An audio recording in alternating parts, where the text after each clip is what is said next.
Angel's barking because the neighborhood dog's going crazy, so they're all greeting each other. You hear that? Okay, but I put her back inside because she's disturbing my video. As I was saying earlier before I got disturbed by, I don't know what are these down here, and it's been here for a while. I know I dropped some pepper seeds in here, but I also dropped some lemon and lime seed here months and months, maybe 3, 4 months ago. Because if this were bell pepper, it would have sprouted long. It would have been taller than this, but it just been this size. Is it because the pot is too small? I mean, I do intend on transferring them to their own pots, but I'm like, what are these? I don't know what it is. I know I dropped some seed there last week. You see the little stuff sprouting? I just be dropping seeds in there. I don't even know what I'm dropping in there, but I'm glad they're all coming out, so I'm gonna just dig them. I think they're strong enough to put them in their own pots. I don't know what you think. Anyway, as I was saying, you don't have to have a whole lot of land to say, oh, what am I going to do? I don't have a land either. Look here, yet. I don't have one yet, but I told you Jesus going to hook me up very soon. Watch. He said he will give you the desires of your heart. What I desire to have a piece of land, to grow enough fruits and vegetables to feed myself and my neighbors when the stuff hits the fan. You feel me? What's up? What else? What else? So this is my habanero tree. Like I said, we have a new addition. I dropped in some mangoes. I ate the mangoes and dropped the seed. I ate the guava and spit out the seed and planted it. The papaya, I ate it. I ate the papaya. I bought it to juice, but I didn't juice. I ate it. I have to buy another one to actually juice. I ate it. Me and Angel ate it. She loved papayas and mangoes. I didn't know that, but hey, she ate some mangoes and papaya with me. And the seed, I planted the seed. So I'm just waiting for them to. I know I planted the mango seed right next to this. What you call it? This is rosemary. Once the mango gets to a good size, I will transplant into its own pot. In the pot all the way in the back over there, that's my mint. I drop in the other mango seed in there.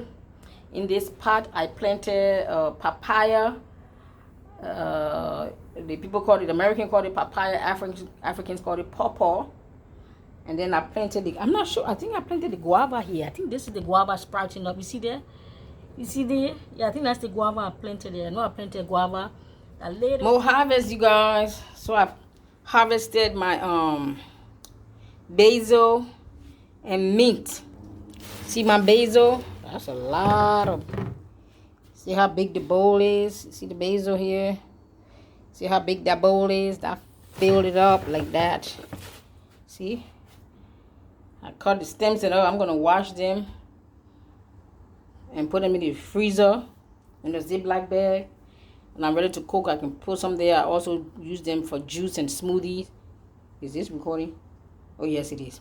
Use this for juice and smoothie because these herbs, it's not just as garnished.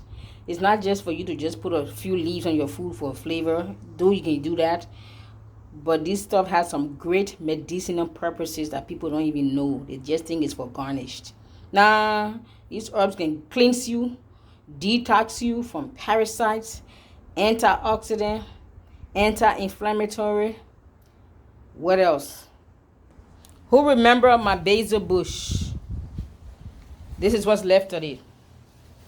All those branches, I cut them from weeks ago. And they grew back, and those are all the bunches I just cut off. It was growing out here, all those branches. It's what I just cut off. But this is what I cut, like maybe a month ago, or about 6 weeks ago. I cut that off. So the branches just grew on the side, and I just cut all those branches. I just harvested them. And those one down there are plants that are growing up. Those are actual individual plants that you see there. So I might need to get another pot. Or just get a bigger pot and put all of them in there. Yup. So this is what's left of my basil bush after trimming. Or should I say after harvesting. Not trimming. These are harvests. You like? Yep. My pepper trees. And these are my pepper trees.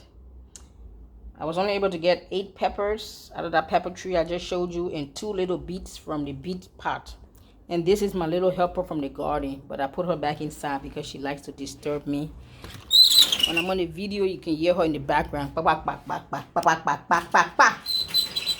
Angel? I know you like the sound of your own voice. So here's my garden after harvest. It's nice and sunny out today. I'm hoping to get another harvest before November, December. It's possible if the weather stays like this. If it stays nice and sunny at a steady 75 degrees, I should definitely get another harvest or two. Now, Mr. Tomatoes there, I have not gotten any harvest, but I see a lot of flowers on him. So hopefully he will pick up he will speed up the process. My habanero bush, I have not gotten any harvest off of it. And it's not because of the tree. It's because of late planting. Because the weather, in the early part of September, February, March, April, the early part of this year, the weather was outrageously crazy.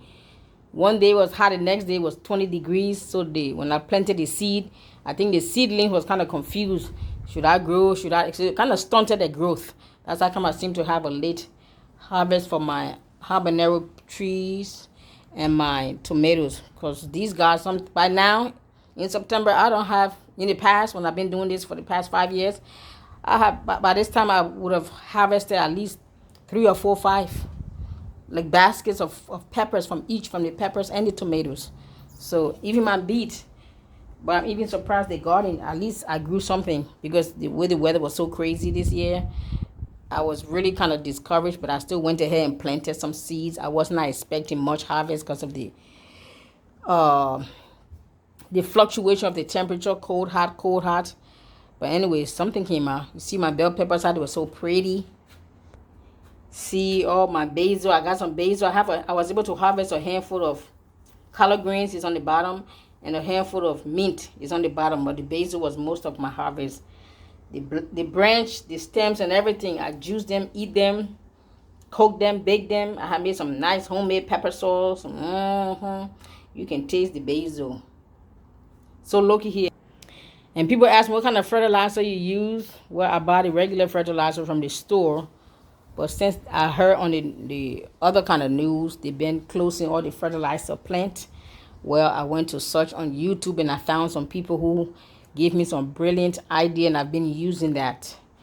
All my kitchen scraps, anything that is food products, even newspaper and paper towels, I've been saving them, and I just bury them in the middle of each of my pots. I bury them, and those are natural, healthy, organic fertilizer, and that's exactly what your plant needs, because they will become dirt eventually. So like banana peeling, tomato skin, tomato seed, chicken bones, the soft part of this chicken bone, you can put a regular chicken bone in the ground. So I did 2 kinds of fertilizer. I kept some of my kitchen scraps in the bag. When they fit up to a certain amount, then I came and buried them. I just took a handful and buried them in each of the pots in the middle.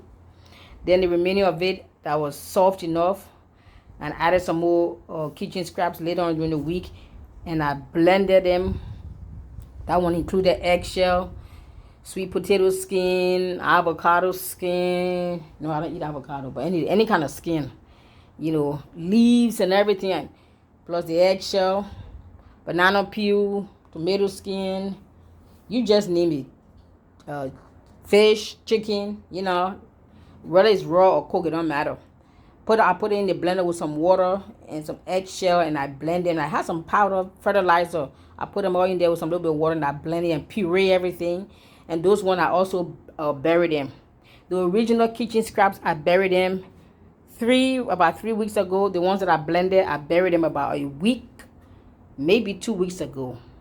So now the one that you blend is almost like instant fertilizer for your garden. The ones that doesn't break down, you have to bury, because those will take 2 to 4 weeks, sometimes 6 weeks, for them to decompose and become dirt and release the minerals that your plant need. So that's like slow. Each time it's breaking down, it's releasing nutrients to the soil that will feed your plant. That's the one you bury without blending. The ones you blend is almost like instant minerals and nutrients. I forgot to show you guys my okra tree back here. He was struggling to grow, but once I fed him, look, within 2 weeks, I got 2 okra right there. He was struggling, but once I started burying kitchen scraps and I blended some of the kitchen scrap and buried it, I came back the next day. I was like, what? There was even no flowers, and I came back 2 days later. I was like, what? We got flowers? What? Then a week later, it's like, what we got? My neighbor's going to think I'm crazy. You see there? I think there's more flowers there somewhere. You see that? Oh my goodness. Uh-huh. Look at here. If you got a land and you don't let your land feed you, you can feed your land and your land can feed you. How you can feed your land? I just told you, take your kitchen scraps, bury it. You're going to feed the soil. You're going to give the soil all the minerals and nutrients it needs. And then the land can feed you when you drop in some nice seeds. Hello, somebody. Anyway, leave your comments, your suggestions, your ideas. Let's all begin to share ideas. This is not a one-man show, one-man game. I know some people left some comments on my very first video that they want to learn how to garden. Yes, I'm gonna have to make a video because I've been doing this for 5 years, so I should be some kind of expert. What you think? I still don't call myself an expert, but the little bit I've learned, I'll make a video, patio, container, garden 101, 102, and blah, blah, blah, blah. Bless you. And please do me a quick favor. It won't hurt you. If you just hit subscribe, if you just hit the like, and if you just hit the share, and to help me grow this, I will appreciate it. I'm trying to develop this channel, and it's going to be called Dagner and Angel Adventure, or is it Angel and Dagner's Adventure, or is it Adventures? Where are the grammar police when I need you? Thank you. Leave your comments in the section. All my grammar police, I miss you.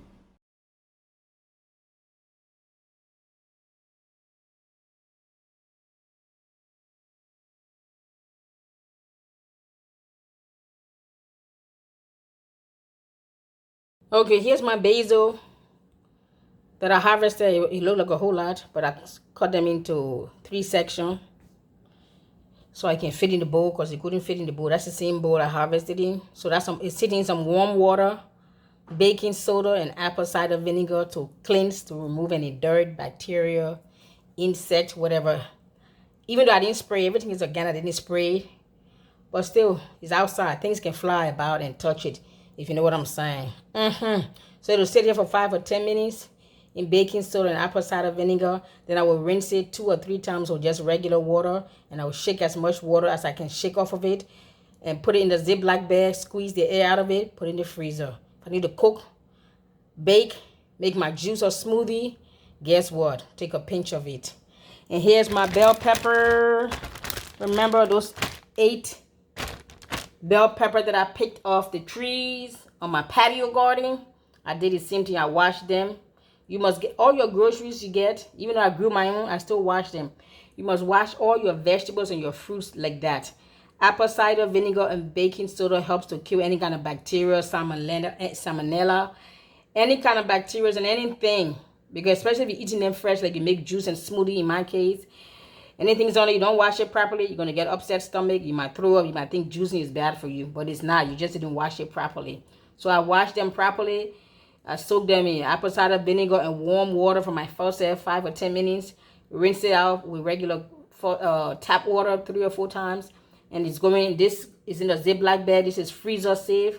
It's going in a Ziploc bag, and I keep these bell peppers in there. If I want to cook, do smoothies, juice, I take a pinch of it. You see?